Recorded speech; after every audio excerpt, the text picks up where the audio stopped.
In this tutorial, I'm going to show you how you can get the data that you collect with your Weavely form into HubSpot. So we have our example contact form over here. We're going to go ahead and get into the integrations tab. In the integrations tab, you'll see add a contact to HubSpot, click add, and you'll be prompted to connect your account. So this is essentially just a single sign-on procedure. So if you're already signed into HubSpot, which is my case, you'll be able to choose which account that you want to link to Weavely. Go ahead and choose the account, and it will tell you that we're requesting access. We're not reviewed or approved yet.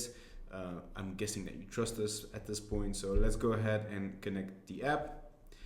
We're ready to add an integration, and how that works is essentially we're going to be able to select the form fields from our form and tie them to a specific contact property. So essentially every time a form is being submitted, we'll create a contact in HubSpot.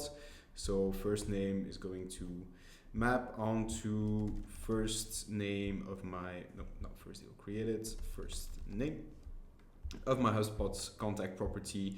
My email is going to map onto email. You catch the drift, right? So you basically select which form fields and how they should tie into your contact property. You go ahead and press create integrations.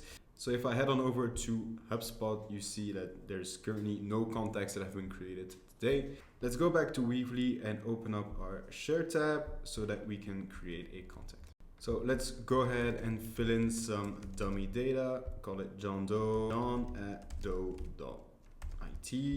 Press submit, and automatically my John Doe account or contact has been created into HubSpot. So that's how you get the data that you collect via a Weavely form into your HubSpot CRM.